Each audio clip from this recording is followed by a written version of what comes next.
You may be familiar with the concept of manifestation, but from my experience using manifestation as a tool for creation, it can feel a lot easier to be manifesting when things are already going pretty well in your life. In today's episode of the podcast, I want to talk to you about how you can be manifesting even when you are in a space of struggle and things feel hard. Today's episode is going to be a goodie, so make sure you stick around.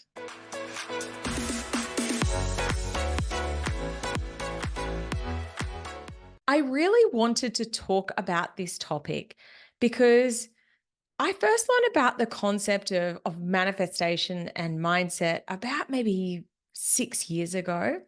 And from my own experience, it's a lot easier to be using these tools when things are flowing really well for you, when life is going well, when you're already kicking goal after goal after goal, and you're wanting to step into the next level.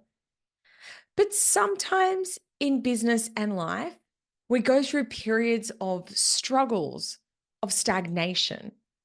And I think it's really important to talk about how you can use these tools if you're feeling pretty crappy. Like if it doesn't feel like things are going your way, can you still be actually manifesting? Before we dive into that further, I think a great place to start is actually recognizing with curiosity the concept of manifestation and the underpinning concept of privilege that sits within manifestation.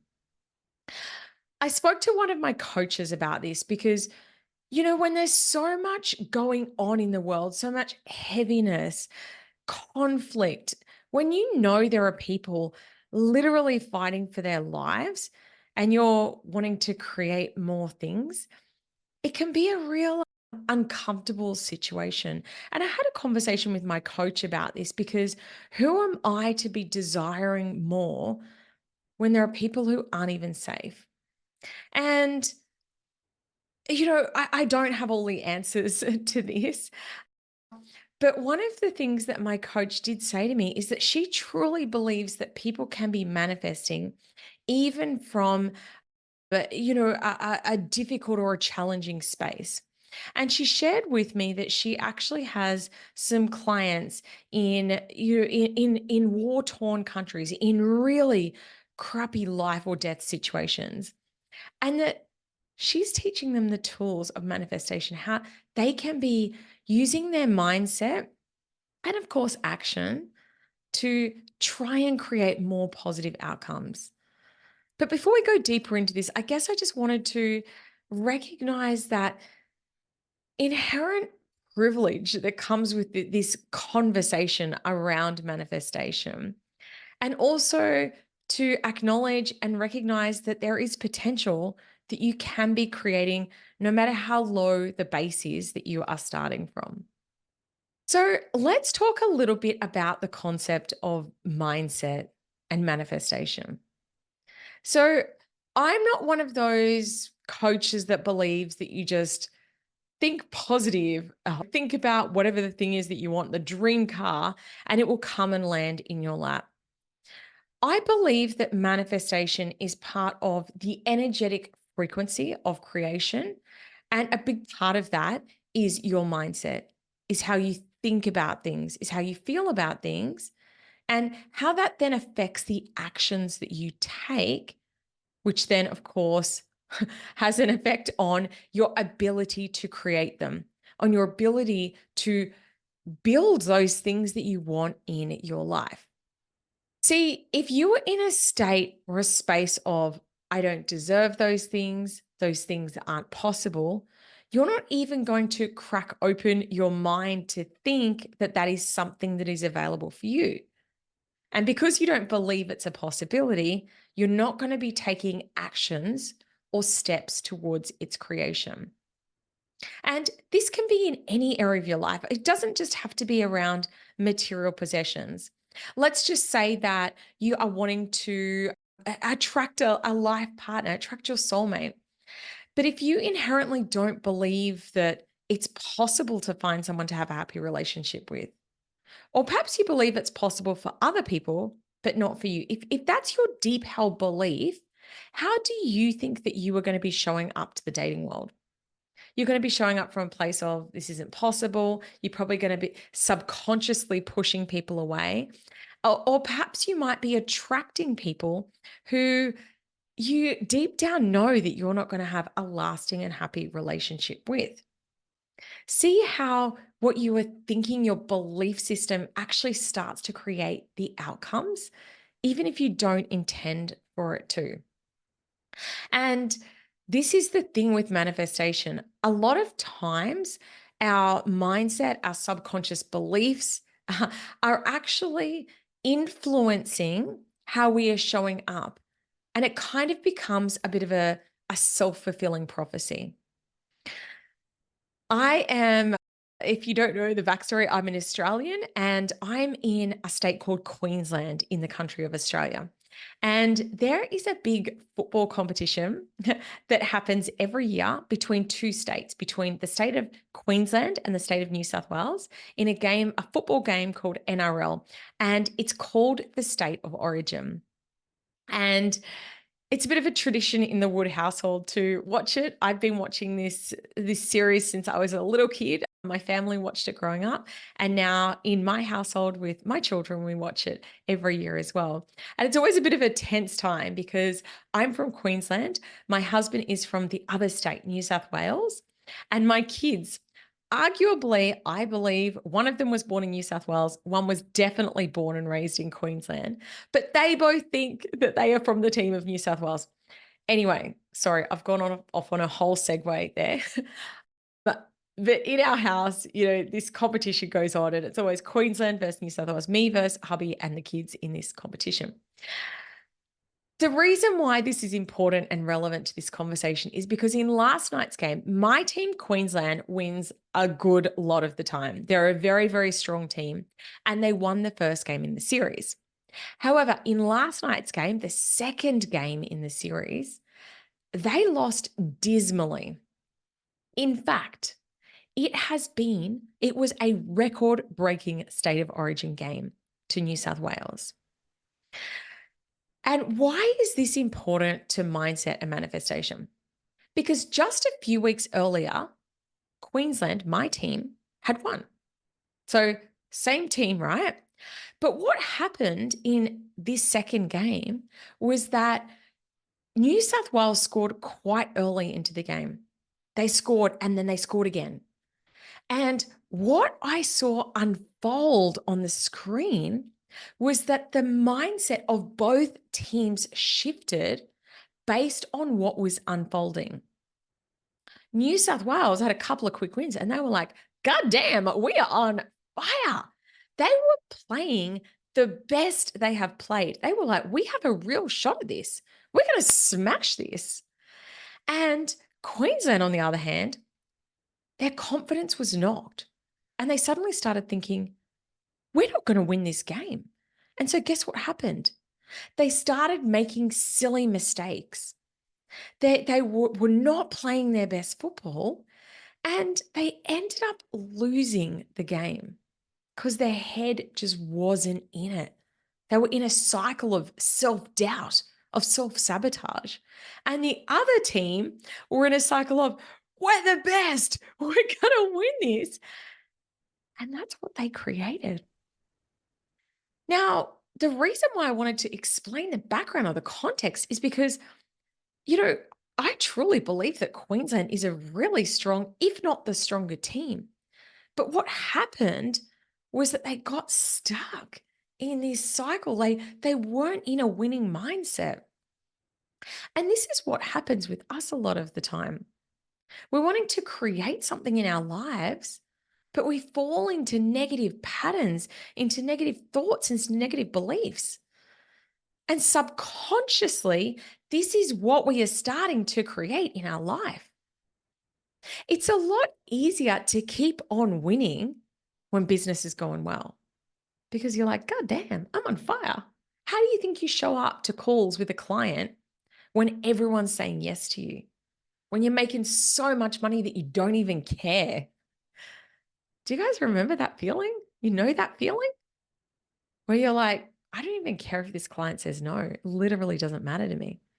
And then other times where you were like, I have to get this deal or this client, or I'm not going to be able to afford my groceries this week.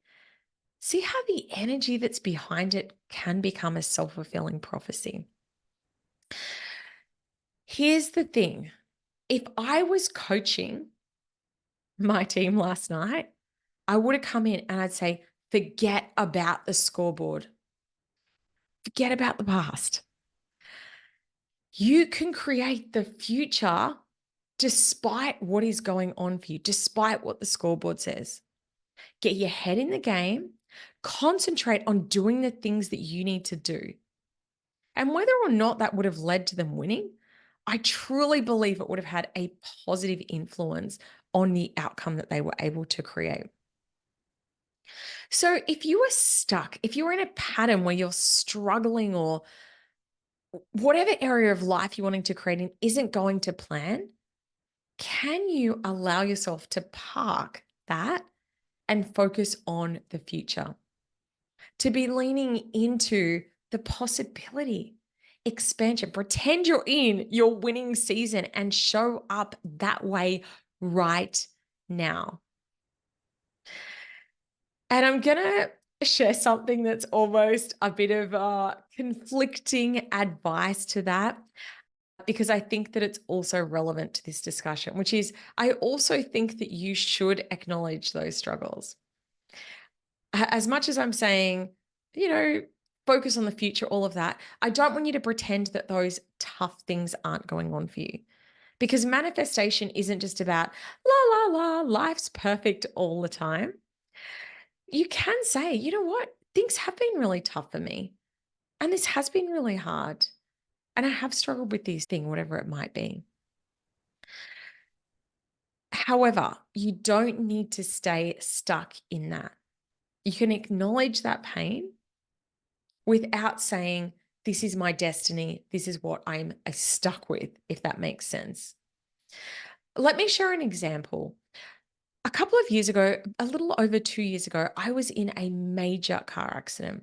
I suffered a significant whiplash injury, and I was in a really, really bad place. I'm going to be honest.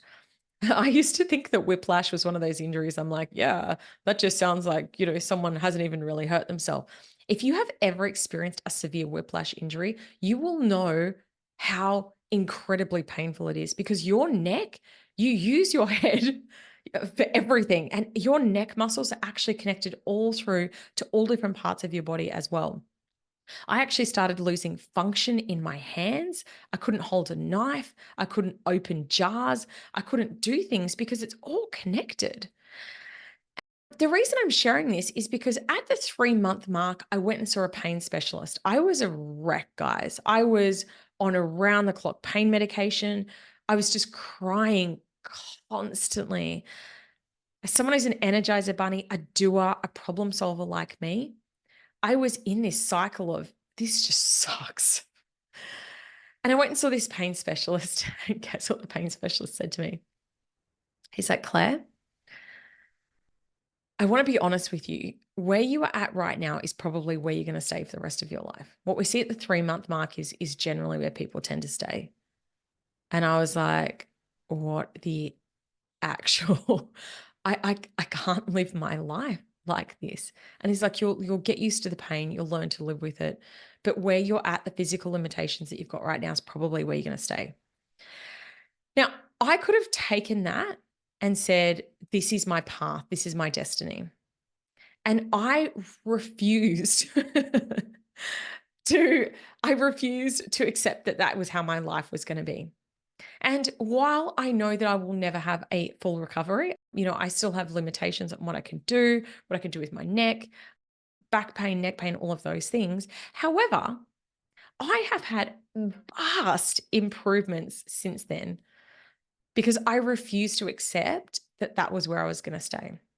And that in turn led me to do things differently. I sought out working with trainers. I have been, if you follow me on Instagram, you will know that I'm on a mission for my body to be in the best shape that it can be. I'm training, I'm lifting weights, I'm doing so much that I didn't think would be possible.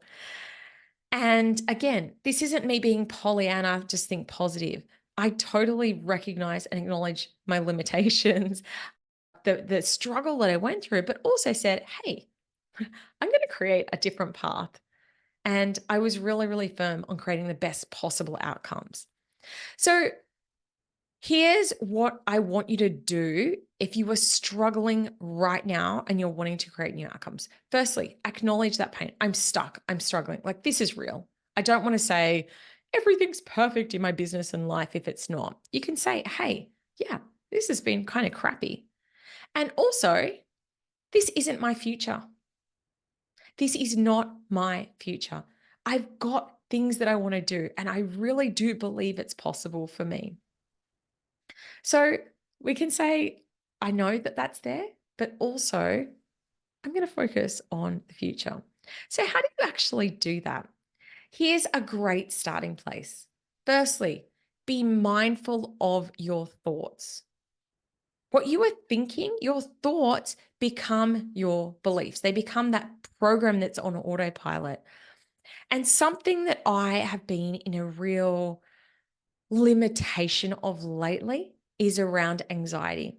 And what I found is that those thoughts, I kept waking up thinking, am I going to be anxious today? How bad is it going to be? Am I going to be on the couch? Is my anxiety going to be crippling today? And guess what happens the more that you think about anxiety? It kind of becomes a self-fulfilling prophecy, right? Catch those thoughts. If you are thinking all the time, I don't deserve to grow my business, I'm never going to grow it, this is not possible for me. Can you catch that thought and try and grab it and reframe it? Because the more that we are saying these things on autopilot, the more that we're programming our belief system and the more that we are actually creating those outcomes. The next thing to be mindful of is your environment, your physical environment. You know what? A lot of times, I'm sure you've heard the term Nepo babies, which means like people that have grown up with privilege, be it around wealth, or particularly the term Nepo baby is used in Hollywood for children of actors who then go on to create their own acting careers, that inherent privilege. And the reason why I believe that a lot of wealthy children create wealth themselves is because it was so normalized for them to be in wealth. And this is why I want you to be really mindful of your environment. Like, be mindful of the people that you're around. If you're hanging out with a bunch of people who are on struggle street, we know there's been studies around this that on average you earn the average of the 5 people you spend the most time with. You know, how can you be in the energy of abundance? How can you up-level your environment? And, you know, maybe you can't be living in a 5-star hotel. I know that I'm not at the stage at this point where that's my world, but how can I make what I do have around me as expansive and abundant as possible? And sometimes this doesn't even mean spending money. So, for example, one of the big things for me, when I'm surrounded by clutter, my mind feels cluttered. I know that I'm not showing up in my best energetic state. So sometimes it might be as simple as a little tidy up, like wipe down your, you know, anything around you. Just start to notice the things around you and see the impact that they have on your energetic state. So to start to be really mindful of that. Maybe your computer screen's cracked, and every time you look at it, you think, ugh, I hate my computer, and you're looking at it all day. Maybe your regrowth needs to be done. And every time you look in the mirror, you think, oh gosh, I just don't feel great about myself. How can you be really mindful of your environment and start to create a more positive and abundant environment around you? On the topic of energy, start to notice your energy suckers and things that elevate your energy. So for me, I'm going to be honest, I don't know why, I am addicted to checking the news. Like, I would check it at least 5 times a day. And I used to spend hours going down rabbit warrens, like reading about things that were going on, about tragedies, it would become really consuming for me. I'd be like, oh my gosh, these poor people, this is going on for them. News is created to get you addicted to it, right? And so one of the things that I've had to do, I've had to block a lot of websites so that I can only read news headlines. I still go and check the headlines, but now I can't spend hours just down these rabbit warrens reading news because it's really unhelpful for me. Lately, I've been doing a real social media detox as well because I found that it became a really toxic pattern for me. I'd either be looking at negative stuff or I'd be looking at other people going, why are they doing so well? And, why am I not a multimillionaire yet? And so I've really had to limit my amount of time that I'm spending on social media and start to focus more on me and my energetic state. So take a moment, think about your energy expanders and your energy suckers. Who are the people, in real life or online that you watch, follow, that you go, oh my gosh, I feel so inspired and excited when I watch their content? And who are the people that just leave you feeling kind of crap? And how can you start to spend more and more time in an expansive energetic state and less time around those Debbie Downers and things that make you have a Debbie Downer effect as well? The next thing, so first of all, let's think about creating this space and this environment of beauty and abundance and expansion.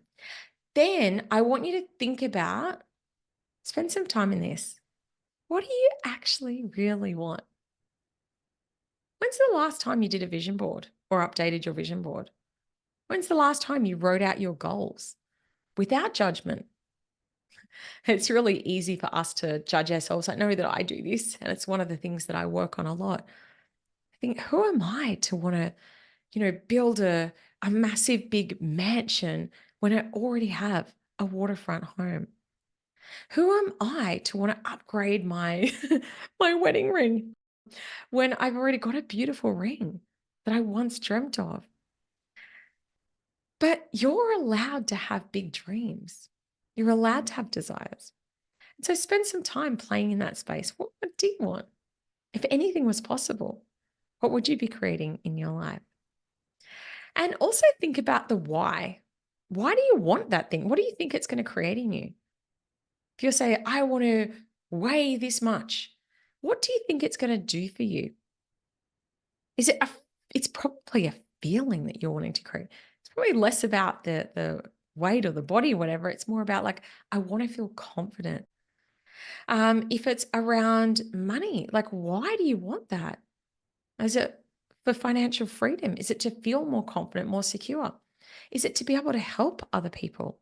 What's the why behind it? Get clear on that too.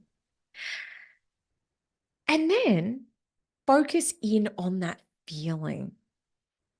This is where I spend a lot of my visualization and time. I imagine how it's going to feel when the day when my dream house is built and I'm there opening the front door. I can't tell you how many times I've visualized it. Front door is going to be this massive, big, beautiful wooden front door. And I see myself opening it up, being like, hey, come in. This is my home. This is what I dreamt of, and I've created it. Really think about that feeling. Think about the feeling when you don't have any debt anymore. Think about the feeling when your business is hitting the $5,000, the $10,000, $50,000 months. Think about the feeling when your relationship is back on track and you feel connected and desired and loved and supported. Whatever it is that you're wanting to create, think about that feeling and start to visualize what that's going to feel like. Start to feel that feeling now. Next, and this one's a hard one, particularly if you're in that state, like I spoke about before, where you are struggling. When you're in a state of struggle, fear, lack, it can be really, really hard to do this, but I want you to try and work on it anyway, is the state of gratitude. How can you find things every day to be grateful for? And that's not, let's pretend that that hard thing isn't going on. It's not that, but it's how can you start to focus on the little things? Let me share before. I just went outside and I sat there and had some quiet time. And I looked down at it was actually a weed. I'm going to be honest, but it was a weed with this beautiful purple flower on it.